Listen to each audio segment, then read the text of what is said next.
O conteúdo de hoje a respeito dos erros anatômicos vai ser sobre o joelho, mais especificamente sobre o ligamento cruzado anterior. Essa estrutura que eu tenho certeza que você conhece alguém que já sofreu uma lesão, seja um atleta profissional, seja um atleta amador, um amigo, ou até mesmo você já sofreu com isso. Te convido a entender o porquê da susceptibilidade anatômica dessa estrutura a ser lesionada nesse vídeo. Então, para entendermos essa questão da predisposição do joelho para determinadas lesões, é preciso que voltemos aos primórdios. Quando ocorreu a passagem dos nossos ancestrais, os primatas primitivos, onde eles migraram da selva para a savana. Quando esse processo ocorreu, esses seres eles passaram a se locomover não mais de maneira quadrúpede, mas sim de maneira bípede. Para que isso ocorresse, esses seres eles tiveram diversas adaptações, modificações anatômicas. O joelho passou por algumas alterações que o tornaram mais suscetível a determinadas lesões. Vale citar que essa mudança de sermos quadrúpedes para bípedes nos proporcionou um maior campo de visão, bem como a manipulação de as mãos livres para a manipulação de objetos, e isso proporcionou diversas vantagens evolutivas que de maneira que ocorreu uma evolução muito rápida em tempos, em termos, em uma escala de tempo evolutiva. Isso é 0,5 milhões de anos, isso é muito rápido, evolutivamente falando. Então, todas essas modificações, questão de membros inferiores, por exemplo, no joelho, ocorreram de maneira muito rápida e não tiveram tempo para serem moldadas de maneira a prevenir maiores estresses sobre essa articulação, visto que a pressão seletiva estava sendo tão bom, ter cada vez mais a cabeça em um nível mais alto, ser mais ereto, manipular as mãos para o desenvolvimento do cérebro, por exemplo. E, inclusive, isso pode ser abordado em outro post, mas aqui a gente vai se ater à questão da marcha, que, além de todas as vantagens, a nossa marcha ela passou a ser duas coisas. Mais eficiente, porque a gente teve um gasto menor de energia, devido ao menor deslocamento do centro de massa, e, consequentemente, os músculos precisavam gastar menos energia para manter esse centro de massa estável. E outra coisa foi uma maior velocidade na caminhada. Também foi permitido uma maior distância, distâncias muito maiores serem percorridas, em função desse advento. Isso que as pernas foram de uma posição flexionada para uma posição mais estendida, permitindo uma passada maior, por exemplo. Então, como eu disse, foram necessárias diversas modificações anatômicas. Vamos entender isso e por quê. Observemos um vídeo de macacos que possuíam uma morfologia semelhante aos nossos primatas primitivos. Observe como é desengonçado um macaco caminhando. Eu quero que vocês atentem para a questão das pernas, sempre flexionadas, o joelho flexionado. Volta e meia eles apoiam os quatro membros para auxiliar nessa locomoção. E outra coisa curiosa é a respeito de eles caminharem com as pernas, suponhamos que isso seja uma pelve, com as pernas em varo, isso é, com as pernas arqueadas, ao contrário do ser humano, que eu já vou explicar por que isso ocorreu. Só quero que vocês atentem para essas características e por que foi necessário que sofrêssemos alterações anatômicas.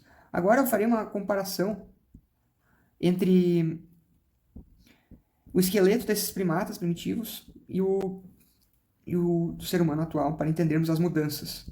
Mas antes eu quero que vocês entendam essa questão de varo e valgo. São conceitos. Tecnicamente, varo se diz a extremidade distal mais aproximada da linha média e valgo a extremidade distal mais afastada da linha média. Mas por hora, em resumo, o varo são as pernas mais arqueadas e o valgo as pernas mais para dentro, os joelhos mais em X, apenas para facilitar a compreensão, porque essas modificações de mais varo dos macacos, dos primatas primitivos, para o valgo, vai culminar em maior susceptibilidade de lesão de determinadas estruturas do nosso joelho. Então, aqui a gente vê o esqueleto de um macaco, um primata primitivo, em comparação com o do ser humano. Primeiramente, observamos a pelve. A nossa pelve passou a ser mais estreita. Inclusive, o ser humano é o primata que mais tem problemas com relação a partos, devido a ser estreito para a passagem do bebê. Então, para que possamos caminhar de maneira bípede, a coisa que aconteceu foi um estreitamento da pelve. Por quê? Porque uma pelve mais estreita, em comparação com uma pelve mais larga, a gente tinha uma variação muito grande do centro de massa ali, conforme os membros se locomoviam. A gente viu os macacos todos desengonçados caminhando, né? Então, por que uma variação do centro de massa representa gasto de energia? Vou fazer uma analogia com um corredor, inclusive. Uma corrida eficiente é quando o corredor, o maratonista, digamos, ele corre sempre de maneira menos se balançar possível no eixo vertical e horizontal. Quanto menos se fizer esse tipo de variação com a cabeça em uma corrida e esse tipo de variação lateral com o tronco, menos energia se gasta e mais eficiente para uma corrida, por exemplo, de um maratonista. Porque essas variações, onde o centro de massa fica se alterando, requer energia dos músculos para colocar esse centro alinhado novamente. Então vale a pena se manter com o centro de massa, centro de gravidade, o mais possível sem movimento. Então, a pelve foi se estreitando por isso, porém houve um limite devido à passagem do bebê ao nascimento. Então, o que ocorreu? Não foi para deixar nossas pernas retas, não foi o suficiente, isso aqui são os membros inferiores, isso aqui é a nossa pelve. Não foi o suficiente estreitar a pelve. Então, como a gente não podia mais estreitar essa pelve aqui, o que a gente fez como alternativa, né, anatômica evolutiva? Ao invés de ser reto, o nosso osso da coxa, ele sofreu um desvio para valgo, vocês percebem? Aquele conceito que eu expliquei antes. Ó, a nossa coxa era vara e passou a ser valga. Inclusive esse ângulo de valgo é chamado de ângulo, que é um ângulo fisiológico do nosso joelho, que é um ângulo que vem da nossa espinha anterior superior, traçado aqui, seguindo o nosso fêmur, e é formado com o ângulo da tíbia, que vem reto. Então esse é o nosso ângulo, que aqui seria essa região aqui. Mas isso não vem ao caso. Em resumo, a nossa perna ficou mais vara. E isso aí vai ter consequências que eu vou falar mais à frente, que sobrecarregar o joelho. Então, por fim, resumidamente, uma outra alteração foi que o nosso joelho estava quase sempre em semiflexão ou fletido. Você lembra dos macacos caminhando com a perna sempre dobrada? Então, o estreitamento da nossa pelve, o desvio para valgo do nosso joelho e a questão do joelho ficar em extensão completa, em comparação com a flexão, foram alterações evolutivas aí, morfológicas no nosso joelho. Agora vamos entender como que isso contribui para as lesões. Então, como eu tinha dito, já demonstrado, a gente possuía... apareci de novo. Nossos ancestrais, eles tinham o joelho em semiflexão e agora nós temos o joelho em extensão. Um fato que eu também não que ficou subentendido, mas assim, eu disse que a nossa evolução se deu de maneira muito rápida em tempo evolutivo, certo? E essa evolução rápida, visto que estava sendo muito vantajoso, todas as transformações que o ser humano estava passando, foi feita então uma pressão aí evolutiva para que caminhássemos nesse sentido de sermos bípedes. E o joelho não sofreu as adaptações necessárias para resistir às forças extra que seriam colocadas em uma articulação que sustentaria agora todo o peso do corpo, né? Ao contrário dos ancestrais, botavam todo o corpo em 4 articulações e agora o peso passou a ser todo em 2. E estavam sempre em flexão, como eu disse, e essa flexão, há diversos ligamentos que permitem a estabilidade do joelho, em termos rotacionais. Nos esportes atuais, inclusive não houve pressão seletiva durante a evolução, porque não havia os esportes como hoje, os atletas não tinham a mesma força e potência que tem hoje, e além de todo esse acréscimo de potência, força e atividades que não tivemos pressões evolutivas, o joelho não foi projetado para ser rotacionado em extensão. Isso é extensão, joelho esticado, e sofrer forças de rotação. Esse é o movimento clássico de sobrecarga do nosso ligamento cruzado. Além, é claro, de evitar a translação anterior da tíbia, mas isso é algo mais avançado. Guardem basicamente isso, a rotação com o joelho em extensão. Os esportes de hoje permitem esse movimento a todo momento, inclusive com cargas cada vez maiores, que os atletas estão ficando mais fortes, estão melhorando seus tempos, a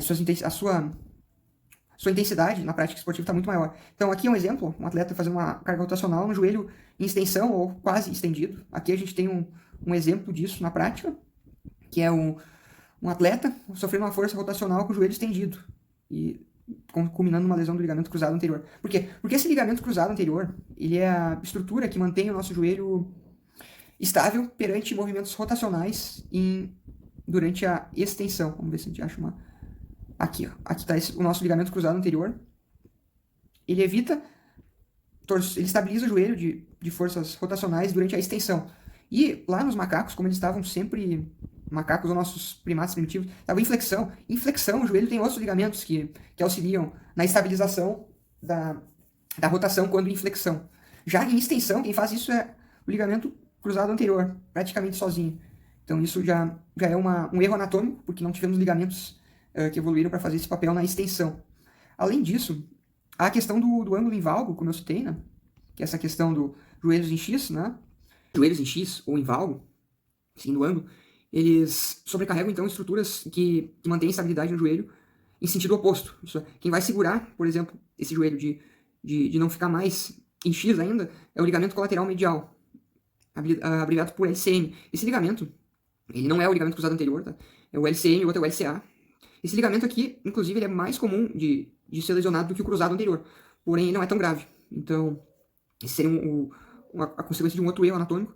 E aí temos o ligamento cruzado anterior, que também auxilia a segurar essa tendência de movimentos em valgo, dada a orientação de suas fibras. Então, no caso das mulheres, por exemplo, onde temos esse ângulo Q, como eu citei anteriormente, maior do que os homens.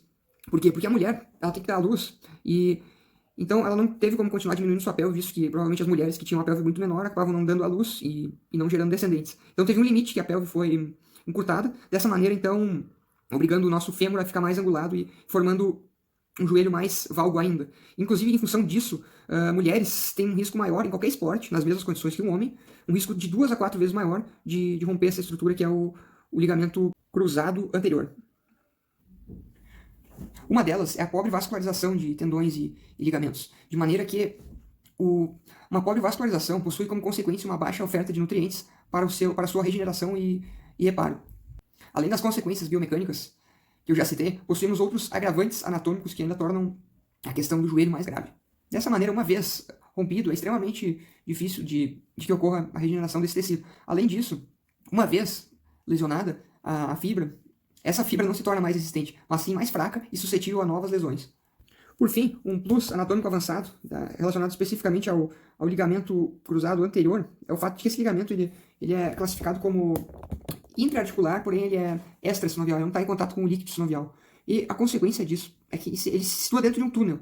Essa estrutura em vermelho é um túnel, como se fosse um túnel sinovial que isola o ligamento do líquido sinovial dentro da cápsula articular. Então, quando ocorre o rompimento, os dois cotos, aqui em verde, separados, eles liberam sangue. Por quê? Porque, apesar de ter uma polivascularização, essas estruturas contêm vasos, pequenos vasinhos, que quando rompidos, eles geram um fenômeno conhecido como hemartrose.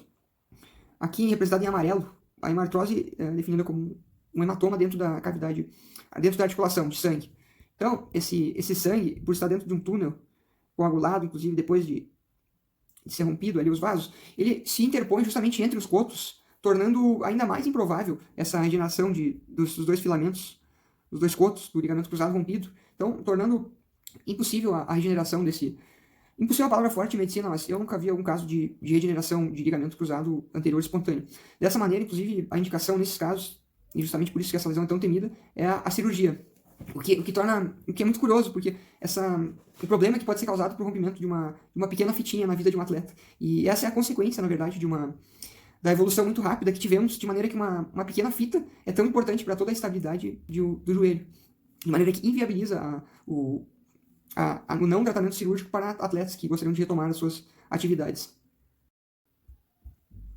Além da questão dos erros anatômicos propriamente ditos, vale ressaltar questões comportamentais do estilo de vida cotidiano que interferem negativamente no bom funcionamento e na saúde do nosso joelho. Um caso é a obesidade, tem dois problemas com a obesidade. O primeiro deles é que a obesidade ela causa maior impacto, consequentemente agride mais estruturas que amortecem esse impacto, como meniscos e cartilagem, no caso do joelho. E o segundo problema é o componente inflamatório dessa doença, que esse componente que está muito incluído na fisiopatologia de uma doença tecnicamente conhecida como osteoartrite e popularmente artrose, que acomete com grande prevalência a articulação do joelho, especialmente as pessoas agora com envelhecimento populacional. Esse que é um outro problema. E é possível fazer até mesmo uma analogia com o pneu de um carro, visto que as pessoas estão envelhecendo mais e estão rodando uma maior quilometragem com esse joelho e, consequentemente, causando um maior desgaste.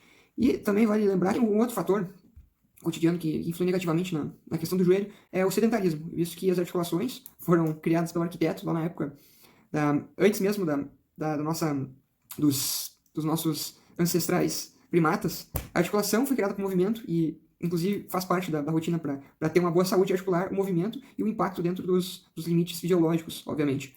Então, o sedentarismo vai na contramão disso. Então, agora, falando sobre a prevenção, como eu prometi, primeiro de tudo, a questão de um peso adequado, e que vai repercutir em menor impacto para a articulação e vai causar menor dano. Outra questão é se manter ativo, né?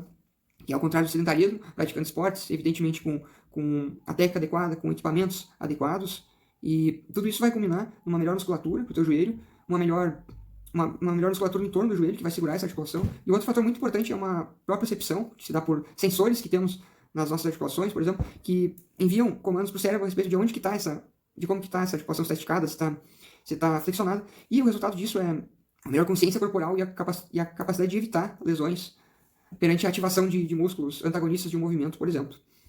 Também cito o fortalecimento muscular, que é muito importante, principalmente pela questão biomecânica do valgo, uma vez que o nosso joelho ele precisa ser contrabalanceado, o valgo, com forças contrárias, como é o exemplo do músculo, a importância de ter um músculo vasto medial fortalecido e dos abdutores da coxa. Esses músculos eles antagonizam as forças em valgo do joelho, evitando então uma sobrecarga, por exemplo, do ligamento colateral medial, que eu citei que é a lesão mais comum de joelho, e também do ligamento cruzado anterior. E por fim, eu dou uma dica aí para os participantes do futebol, com algo mais específico, que é o programa FIFA 11 Plus, esse programa que comprovadamente evita a lesão, evita de 30% a 50% o número de lesões no futebol, e esse programa tem o carro-chefe, evitar a lesão mais temida aí, que é a lesão do ligamento cruzado anterior. Então, diminuindo de 30% até 50%. Isso é uma cartilha aí que a FIFA recomenda, que está disponível na internet. Mas complementando a questão dos esportes, visto que os esportes de alto nível hoje são os grandes causadores das lesões de joelho, especialmente do ligamento cruzado anterior, é inerente que ocorram lesões em esportes de alto nível por fatores como muita força sobre a articulação, a intensidade cada vez maior, inclusive desses esportes, inclusive realizando movimentos a qual o joelho não sofreu pressão evolutiva para aguentar isso há alguns milhares de anos atrás. Então, para esse grupo, é realmente inevitável que ocorram algumas lesões, porém seguem as dicas de um reforço muscular adequado, principalmente o descanso, e toda uma rotina de preparação. Mas é algo inerente que vai ocorrer em esportes de alto nível pelos fatores já citados.